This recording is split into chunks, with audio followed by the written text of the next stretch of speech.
Kita akan mendapatkan informasi lebih lanjut pemirsa mengenai hal ini. Kita sudah terhubung dengan Kompol Riko Fernanda selaku Kasat Reskrim Polresta Padang. Selamat malam Pak Riko. Pak Riko, selamat malam. Bisa mendengar suara saya? Selamat malam, Mbak. Baik, Pak Riko, ini awal terungkapnya kasus ini seperti apa? Praktek aborsi ilegal, karena kalau tadi informasi yang kami dapatkan sudah dimulai 2018, tapi baru bisa terbongkar sekarang Pak, di tahun 2021. Ya, di sini dapat kami jelaskan. Bisa membahas ini, sudah hadir para narasumber. Bersama saya di sini ada Mbak Ai Mariati selaku Komisioner Bidang Trafficking dan Eksploitasi KPA. Naik kabar yang begitu menyedihkan ini. Kisah tragis, tapi juga kita akan terhubung dengan para narasumber lainnya, yaitu Kombes Pol Hadi Wahyudi selaku Nah, ini yang masih terus kita dalami, Mbak.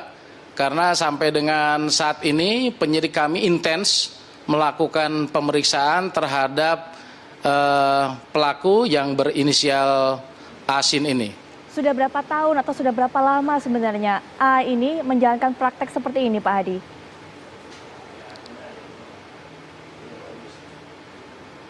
Halo? Ya, sudah berapa lama, Pak Hadi? Sudah berapa lama A ini menjalankan praktek seperti ini?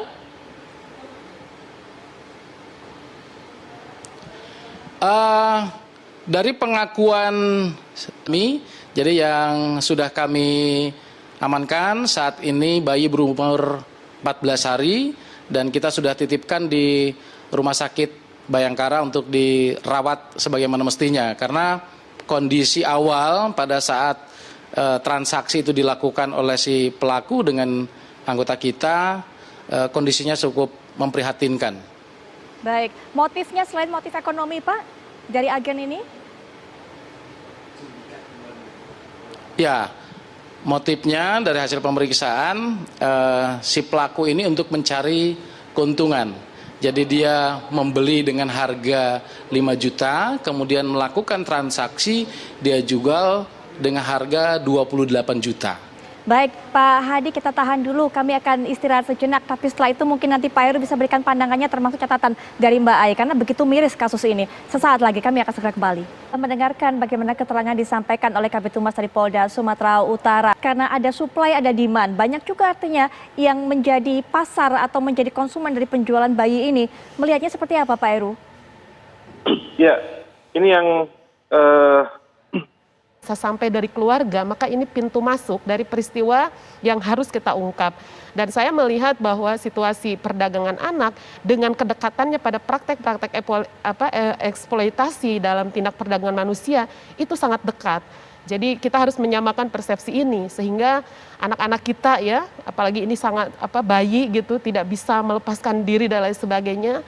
Ini harus menjadi bagian penting dalam pengungkapan kasus ini. Baik, Pak Hadi, mungkin ada catatan tadi dari Mbak Ai selaku Komisioner KPAI. Silakan tanggapannya. tentu kami berterima kasih sekali. Iya, tentu kami berterima kasih. Penelusuran mengenai kasus ini, Pak Hadi. Waalaikumsalam warahmatullahi wabarakatuh. Mbak Ai, terima kasih sudah berkenan untuk memberikan informasi juga dari sudut pandang KPAI. Sekali lagi terima kasih. Baik, pemirsa, ketika kemudian Presiden Joko Widodo mengatakan bahwa masyarakat harus lebih sering untuk memberikan kritik kepada kinerja pemerintah, masyarakat ataupun warga ini malah takut dibayang-bayangi oleh pasal-pasal karet di Undang-Undang ITE. Presiden Jokowi pun kemudian mengambil langkah dengan meminta DPR mengusulkan setidaknya untuk bisa ada revisi dari Undang-Undang ITE ini. Perlukah revisi ini dilakukan dan apa saja yang menjadi pasal-pasal karet dalam Undang-Undang ini? Kami akan bahas sesaat lagi. Agar bisa produktif, tapi kemudian tetap sesuai dengan etika. Tapi kenyataannya, implementasinya malah menciptakan rasa ketidakadilan di kalangan masyarakat. Itu adalah catatan yang disampaikan oleh Presiden Joko Widodo mengenai undang-undang ini. Bahkan Presiden juga mengatakan akan mengusulkan revisi kepada DPR mengenai undang-undang ITE. Apakah memang perlu dilakukan revisi? Jika memang iya, ada beberapa pasal-pasal yang dinilai sebagai pasal karet. Pasal-pasal apa sajakah itu? Nanti kita akan mendengarkan pandangan dari para narasumber mengenai hal ini. Yang pertama sudah hadir bersama saya menemani di studio Bang Emrus Sihombing, aktivis sosial politik. Bang Ferdinand, Assalamualaikum. Nanti yang kita juga akan dengarkan bagaimana kisahnya ini dilaporkan dengan Undang-Undang ITE, tapi juga sudah ada Bang Said Didu, Assalamualaikum. Kalau tadi Bang Ferdinand sudah memberikan catatannya, kalau Bang Said Didu seperti apa? Karena pernah juga dilaporkan dengan dasar Undang-Undang ITE ini. Saya pertama mendengar korenya di media sosial itu bersorak untuk mendorong agar orang itu dipenjarakan. Jadi saya menyatakan bahwa Undang-Undang ITE sudah menjadi arena untuk bertinjunya rakyat antara dua pihak atau lebih di arena arena tinju Undang-Undang ITE. Jadi memang Undang-Undang ITE menurut saya saatnya untuk direvisi. Saya tidak menginginkan kebebasan sebebas-bebasnya, tapi yang saya inginkan adalah tidak boleh siapapun menafsirkan seenaknya terhadap pasal-pasal hukum. Itu yang paling penting. Karena pasal hukum itu harus hukum pada prinsipnya begini.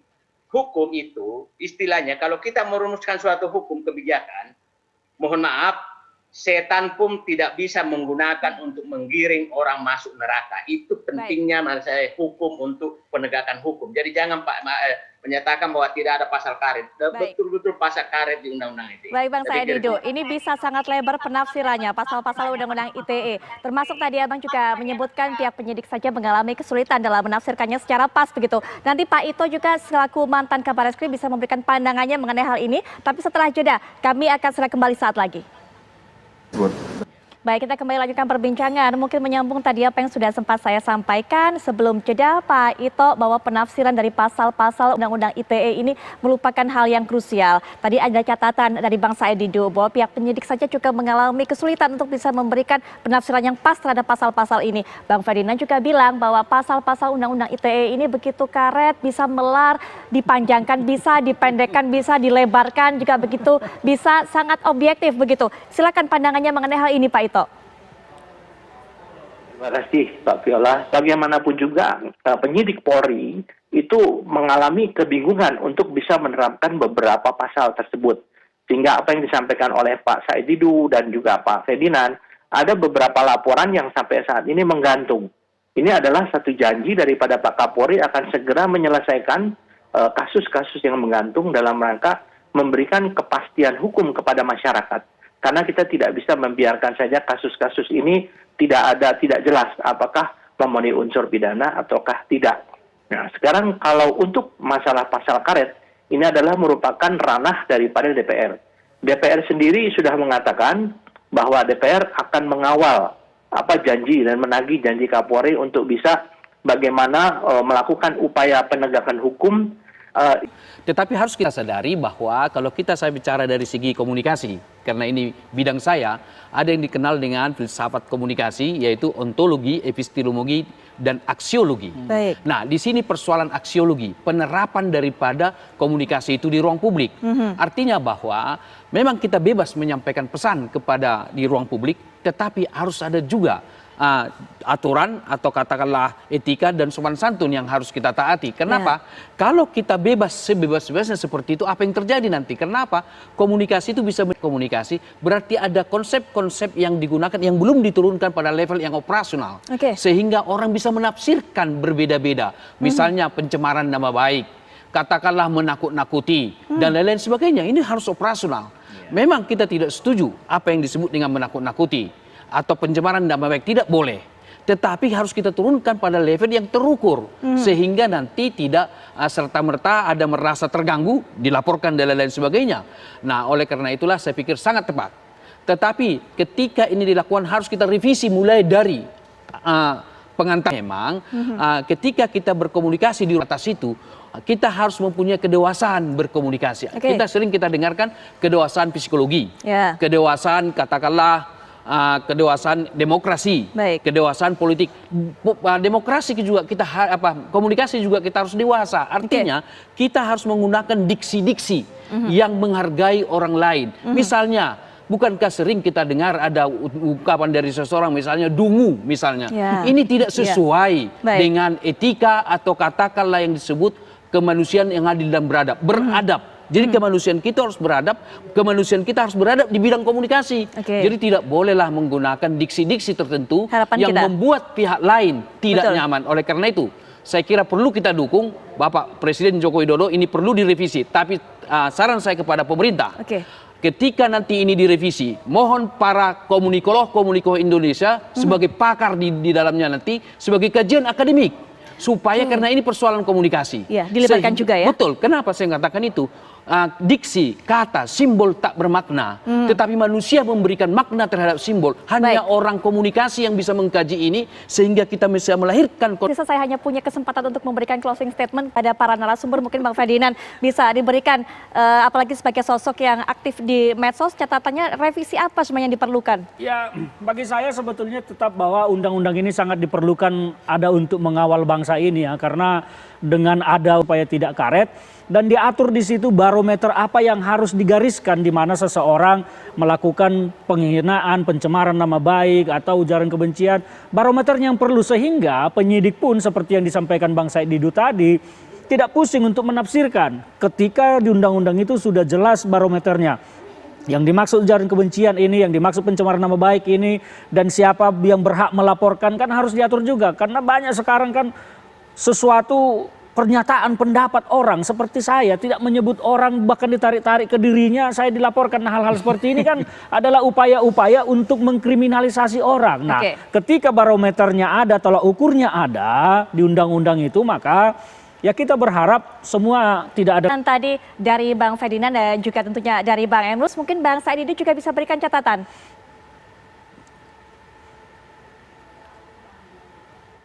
Halo. Ya, Bang Said Didu silakan. Oke, saya sangat setuju bahwa ada beberapa pasal orang merasa nama baiknya rusak padahal tidak ada niat, maka 100.000 orang yang melaporkan. Jadi ini bahaya sekali karena nama baik itu kita nggak tahu apa yang dimaksud nama baik gitu ya.